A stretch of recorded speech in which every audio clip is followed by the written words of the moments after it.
The slice of pizza hovered between them, steam curling into the dry, electric air. Cal Rayner held out the grease-stained cardboard plate with a steady hand, though his pulse betrayed him beneath the worn leather of his glove. Syl'narh stared at it. Her eyes, deep green flecked with shards of gold, flicked from the pizza to him and back again. "You look hungry," Cal said quietly, throat rough from disuse. "Go ahead, it's not poisoned." Around them, the colony's makeshift market buzzed. The faded banners of Juneau Outpost fluttered above cracked stone streets, thin crowds moving between stalls in wary clusters. A pair of off-world traders bartered noisily with a local vendor. The air smelled of heat, sweat, metal, and faint ozone, harsh like everything else on this forsaken rock. Syl'narh made no move. A low, vibrating sound pulsed from her throat, resonant and ambiguous, half growl, half something older, more ritualistic. The pointed tufts of her ears twitched, her gaze didn't leave his. "To share food," she said softly, voice carrying a strange melodic cadence. "This is not casual." Her words were careful, deliberate, ancient. Cal could hear it beneath the accent, centuries of tradition layered beneath the alien tongue. He swallowed. No, he didn't know the meaning. The act had been impulse. He'd seen her stumble free from a merchant's grip, clutching her ribs, eyes too proud to beg. Something in her expression, desperate hunger warred with iron dignity, had carved through his indifference like a blade. He'd bought the pizza with his last credits, meaning to eat it alone in his ship's cramped galley. And then she'd looked at him, looked through him. He shifted his stance. "I'm offering because I want to. You don't have to take it." Another pause. The crowd flowed unnoticed around them. Syl'narh's fur rippled, catching the sharp light of the midday sun. Her pupils narrowed, then widened again. "You offer," she said slowly, as though tasting the words. "Knowing the meaning?" Cal exhaled. "I don't know what it means to your people. I just know it looked like you needed it." A flicker, gone almost before it appeared, passed through her expression. Not hunger this time, something older, longing, maybe even grief. She tilted her head, eyes luminous. Among the Alari, the ritual of shared nourishment bound two beings beyond the transactional. It was a gesture reserved for mates, chosen kin, or sacred bond friends. Syl'narh had been raised beneath that law. She should refuse, should walk away. But there was something in this human's eyes, steady, ragged with old wounds yet clear. She reached out, clawed fingers tipped with faintly iridescent talons hovered over the plate. Her breath caught. Slowly, deliberately, she lifted the slice, holding it with reverence. Her pupils dilated. "I accept," she whispered. The moment her claws pierced the crust, something invisible snapped taut in the air between them. Cal held his breath as she lifted the slice to her lips. She took a small bite, sharp teeth slicing cleanly. Her throat worked once, twice. A faint tremor passed through her body, silver fur shimmering as though touched by wind. Then her gaze rose to his again, piercing, unblinking. "You have claimed," she said softly.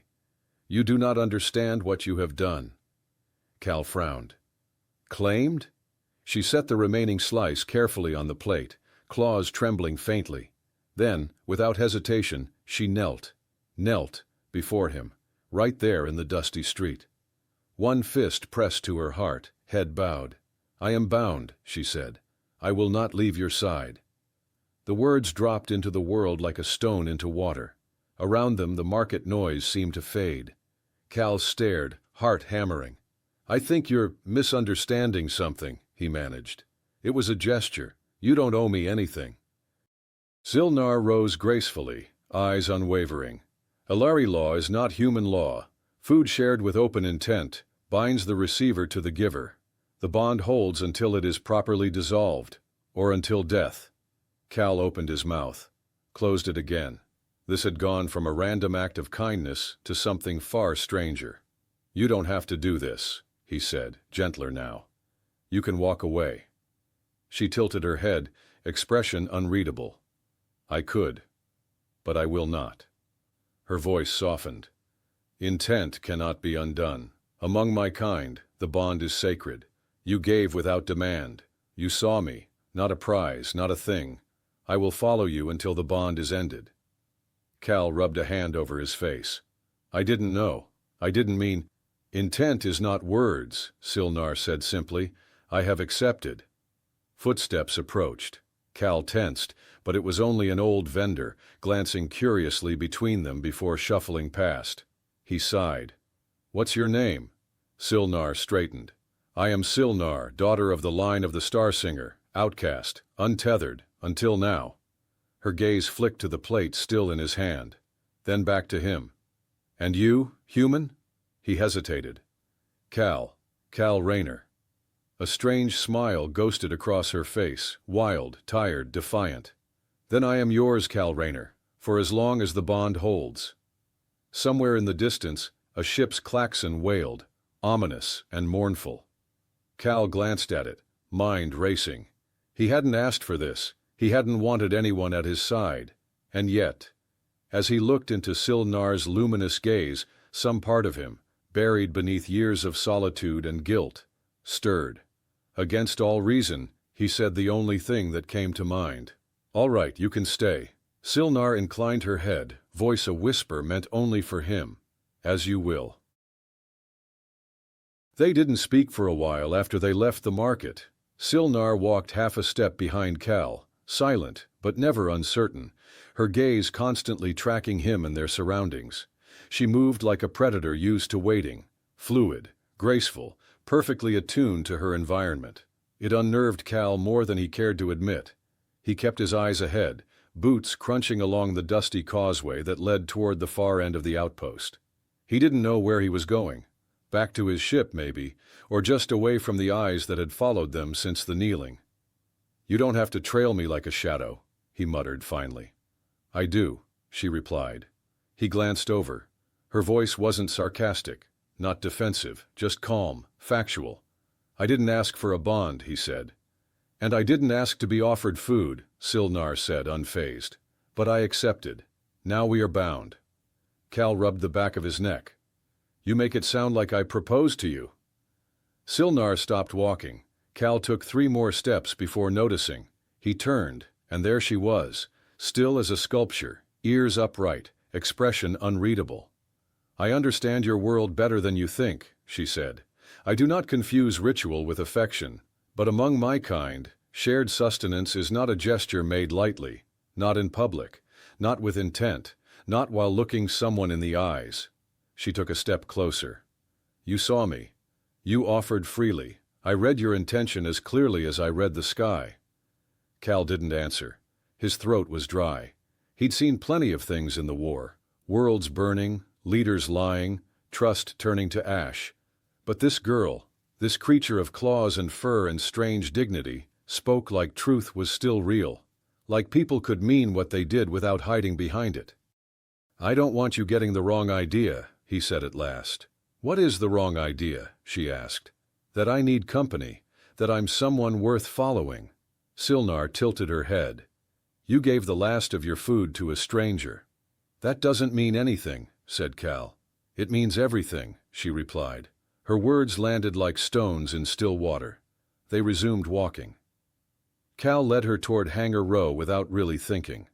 It was the only place he knew she wouldn't be dragged into something worse, sold off, detained, dissected. At least his ship was his own, for now. "You said you were untethered," Cal said finally. "What does that mean? Where you're from?" Syl'narh's stride slowed just a bit. "I was cast from the Star Singer's line 4 standard cycles ago. I refused the choosing." "The what?" Cal asked. "An arranged bond. Selected by caste, not desire." She didn't elaborate, didn't need to.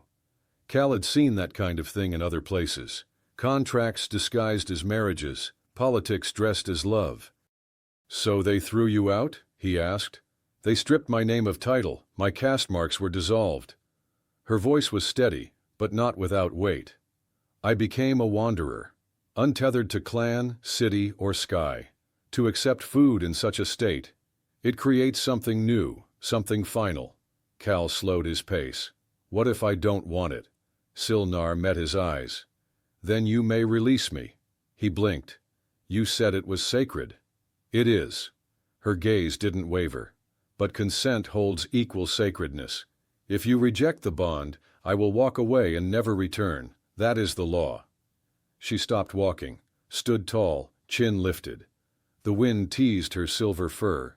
Her voice, when she spoke again, was quiet. But you must speak it with truth, not with fear. Cal stood there, suddenly unsure of what the right answer was. He could say the words, end it, be alone again. But the thought of watching her walk away, a figure of poise and pain vanishing into the crowd, sank into his gut like lead. He hadn't meant to offer more than food, but now he wasn't sure that's all it had been. You don't know who I am, he said. Then show me, she replied. He looked down at his boots, then back at her. You can stay, he said. Syl'narh nodded once, no smile, just acceptance. As you will. Cal's ship, the Scoria Finch, wasn't much, barely held together with spare parts and tape. But it had a working engine, clean water, and a locked door. That counted for a lot out here. Syl'narh studied the ship's narrow interior with curiosity, but didn't touch anything without asking. This is your nest? She asked. Ship, Cal corrected. Yeah, it's mine. She turned her head. I meant no insult. No offense taken, he replied. She sat on the edge of the galley bench, knees drawn up under her, tail curling lightly along the floor. The movement was fluid, animalistic, and strangely elegant. She regarded him quietly, patiently. Why did you leave the war? She asked. Cal froze mid-motion. What makes you think I was in one? You carry it. In your shoulders. In your silence. He leaned against the wall, crossed his arms. You always this direct? Only with people who share food, she replied. He almost smiled. I left because it stopped meaning anything, he said finally. Orders kept changing. The good guys and bad guys started looking the same. I pulled too many triggers I didn't believe in. One day I just walked away. Syl'narh nodded slowly, absorbing it like rain through stone. I was once assigned to a Skybond council, she said. My role was to read intention during the rite of vows. I saw inside the minds of many, but none of them looked like you do now. He looked over at her. How do I look? Like someone who still carries the weight of doing the right thing, even when it broke you.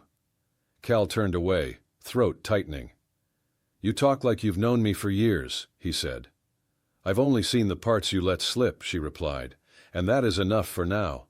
A long silence stretched between them. Eventually Cal said, You can take the cot in the back. It's the only spot with privacy.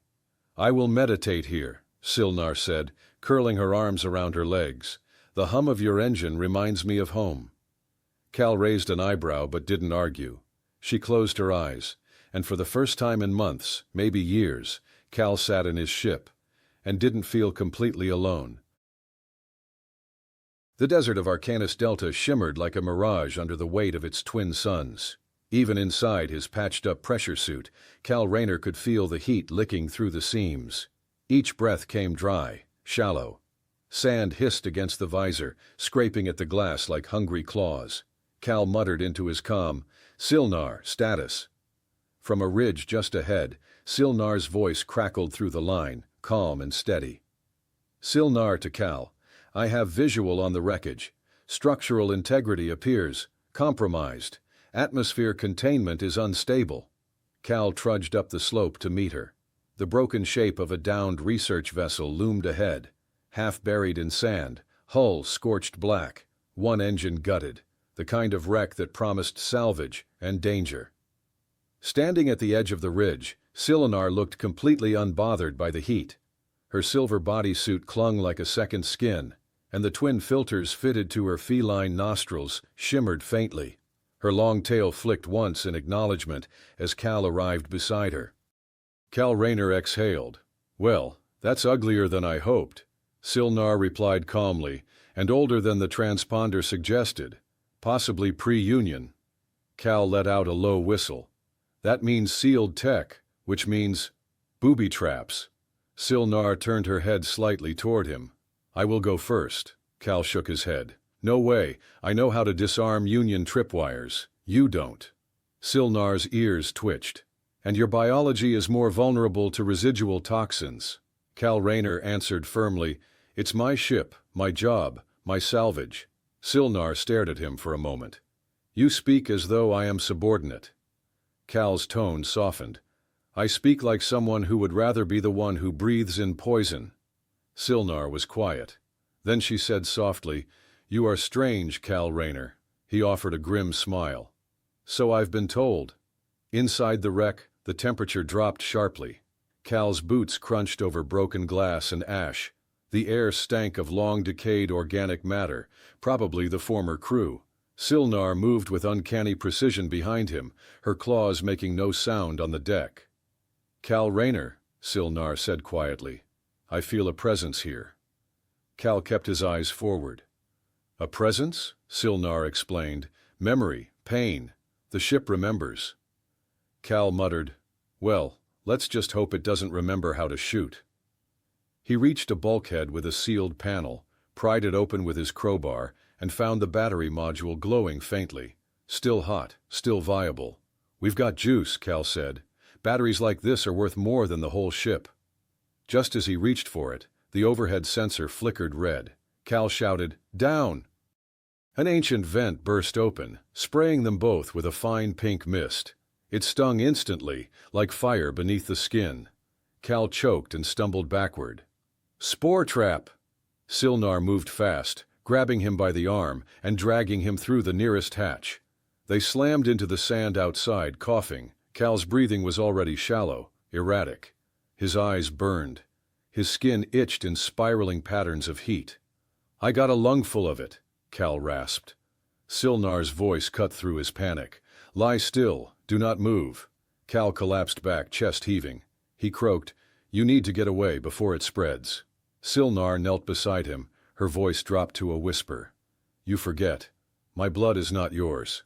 Cal struggled to focus. You'll get sick, Syl'narh interrupted firmly. Cal Rayner, look at me. He did. Syl'narh's voice grew gentler. Alari physiology is resistant. My body is processing it already. Yours is not. Cal grunted. So what? You just watch me die? Syl'narh's claws hovered above his brow, glowing faintly now with pulsating blue light. No, you will not die, but I must enter the dreaming with you. Cal frowned. The what? Syl'narh explained. It is an ancestral rite, a neural tether formed through touch, used in healing bonds. It will allow me to redirect the toxins and stabilize your system, but once entered, it cannot be undone. Cal's breath rattled in his chest. What happens if we do it? Syl'narh's voice was quiet. We will be joined, in memory, in thought. You will see what I carry. I will see you, entirely. Cal hesitated. He didn't want anyone to see inside him. Not the war, not the shame, not the things he'd buried in silence. But he was dying. And for some reason, the idea of Syl'narh seeing him didn't feel like exposure. It felt like release. Cal whispered, Do it. Syl'narh moved instantly, placing her clawed fingertips on his temples. As soon as they touched, the world shifted. Cal fell through light and stars and shattered memories. He saw Syl'narh as a child, curled alone beneath a crystal dome, rejected by her own blood for refusing a preordained mate. He felt her hunger, her anger, her years of isolation. Then, in return, he felt his own story unravel. Flashes of scorched earth, a comrade dying in his arms, a moment where he disobeyed a direct order and saved children instead of a target. He felt the guilt, the silence that followed, the years of exile from himself. Syl'narh's voice echoed across the bond space. You carry so much weight, and still, you offered me food. Cal answered with the only truth he had left. I couldn't let you starve. Not again. When the light faded, they were back on the sand. Cal gasped, his lungs clearing, the fire gone from his skin. He opened his eyes. Syl'narh sat beside him, watching him as if seeing something new. Cal rasped, That was intense. Syl'narh said gently, You are whole again. Cal nodded slowly. And now we've mind-melded or soul-linked or something? Syl'narh answered calmly, we have completed a dreaming bond. It is deeper than the food bond. Sacred among sacreds. I did not take it lightly. Cal sat up, rubbing his forehead. So, what now? Syl'narh looked at him for a long time. Now we carry each other's burdens, whether you wish it or not. Cal let out a dry laugh. You Illari really don't do casual, do you? Syl'narh blinked once. You shared food, you let me inside your mind. Casual seems unlikely. Cal stared at her, something deep in his chest beginning to uncoil. Then he stood, holding out a hand. Cal said softly, let's get back to the ship. Syl'narh placed her hand in his without hesitation. Syl'narh replied, I will follow. And together, they walked, no longer as strangers, no longer alone. The moment they stepped off the Scoria Finch and onto the landing platform at Juno Outpost, Cal Rayner knew something was wrong. The crowd was waiting. Dozens of people, traders, miners, outpost officials, stood in a silent arc around the docking gates. But they weren't the ones Cal focused on. At the front of the crowd stood three figures, their skin sheened with pearlescent patterns, robes flowing like water, eyes cold and polished as cut glass. Illari emissaries. Syl'narh froze at his side, tail low, shoulders squared. Her voice was low but steady. Syl'narh said quietly, they are from the high caste, from my bloodline. Cal Rayner asked under his breath, let me guess, this isn't a welcome party. Syl'narh did not look away from the emissaries. No, it is a summons. The central figure stepped forward, flanked by guards in light armor etched with clan markings. His voice carried through the windless square like a blade through silk. A Illari emissary declared, Syl'narh of the Starsinger line, you are summoned to account for your actions under the rite of nourishment. You have formed a bond with an outsider, without sanction, without counsel, without caste consent. Syl'narh replied firmly, I am no longer of the line. I owe your counsel nothing. The emissary's nostrils flared. You carry the blood. The bond you forged cannot be ignored. It reflects upon us all. Cal Rayner stepped forward. She didn't do anything wrong. The emissary turned to him. Human, you do not understand the weight of what you've invoked. By offering food, you initiated sacred precedent. Your act, however ignorant, must be addressed. Cal Rayner answered, I gave her a slice of pizza, not a marriage proposal. The emissary ignored his sarcasm. And yet you completed the dreaming. That bond is recognized, even across caste lines. Syl'narh's voice rang clear. Then why summon me like a criminal? The emissary responded coldly. Because you defied an ancestral decree. Your original bond, though refused, was never formally annulled. Your actions have created a dual claim. You are now in breach of cultural law. Cal Rayner muttered under his breath, of course she was promised to someone. Because this wasn't complicated enough already, Syl'narh whispered to him without turning. The match was political. I chose exile over obedience. That should have ended it. The emissary raised one hand, signaling silence from the crowd. Then he spoke with finality. Illari emissary announced, per the accord you must either renounce the new bond before witnesses, or face the trial of honor. Syl'narh did not hesitate. I will not renounce. A sharp ripple of shock passed through the Illari gathered. Even the guards blinked, shifting their stance. Cal Rayner looked at her, stunned. Syl'narh, you don't have to do this. This isn't your fight anymore. Syl'narh turned to face him. Her voice was soft, but every word rang like steel. It became my fight the moment you saved my life, the moment you let me see yours. Cal swallowed. What does the trial mean? Syl'narh looked at the emissaries. It is a physical and psychic endurance test. Each stage pushes our limits. It is meant to determine if a bond is real or if it breaks under pressure. Cal Rayner muttered, sounds like a ritual designed to kill people. Syl'narh answered plainly, it is not designed to kill, but it does not always stop death. Cal turned to the emissaries. She's not doing it alone. A wave of murmurs spread across the crowd. The emissary's eyes narrowed. That is not permitted. The trial is meant for her. Cal Rayner responded, I don't care. I started this without knowing the rules. Now I do. If this bond is real, then I'm in it. Trial or no trial. The emissary spoke with disapproval. You would stand beside her, against our law? Cal nodded. I would. Syl'narh looked at him, truly looked, and something in her expression softened. Cal Rayner, you understand what that means?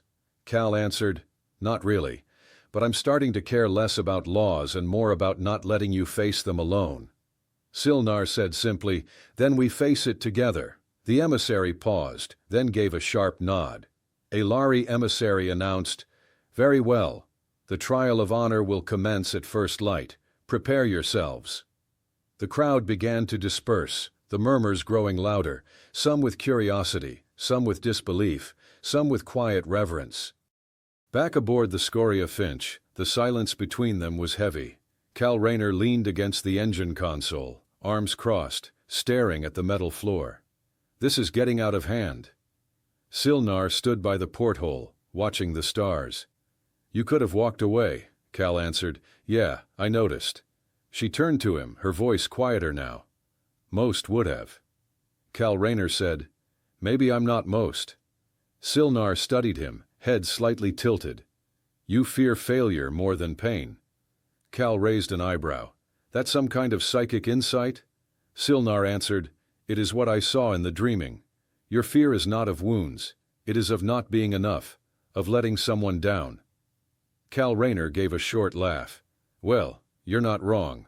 Syl'narh stepped closer, her voice calm. You do not have to prove your worth to me. Not through this trial, not through pain. Cal looked at her. You're the one who knelt in the middle of a street because I gave you a piece of food. I think proving something might be overdue. Syl'narh smiled faintly. You are still strange. Cal replied. And you're still here. She looked out the porthole again. Tomorrow will not be easy. Cal responded, Good, I've had enough of easy. Syl'narh's voice dropped to a whisper. Then let us show them what a bond truly means. And for the first time since that slice of pizza passed between them, they didn't feel like two people caught in an accident. They felt like one choice, made freely, and tomorrow the world would see what that choice could endure. The desert arena sat carved into the stone like a scar that had never healed. When Cal Rayner first saw it at sunrise, the beauty nearly fooled him. Wide sandstone columns ringed the circular pit, rising out of the dust like ancient sentinels. Alari witnesses gathered quietly, high-caste robes glowing faintly in the morning light. The wind was still. The air held its breath. Syl'narh stood beside Cal, her silhouette outlined against the twin suns. She didn't fidget, didn't flinch. She simply stared ahead. Cal Rayner asked softly, This really is where you prove love by surviving mortal danger, huh? Syl'narh replied, The trial of honor is not about love, it is about truth. Cal looked over. Same thing, if you ask me. From the far end of the arena, the emissary stepped forward. His voice echoed from unseen amplifiers, formal and absolute. A Lari emissary announced, Today, under the ancient rites of caste and kin, the bond of Syl'narh and the human outsider Cal Rayner shall be tested. Let the trial of honor begin. Without warning, the ground shifted. Syl'narh moved first, grabbing Cal's wrist and pulling him backward as a row of metal spikes erupted from the floor where they'd stood. Cal Rayner gasped, Okay, so that's how this is going to go. Syl'narh answered, First trial, instinct. Follow me. They ran. Each trial flowed into the next, relentless and surreal.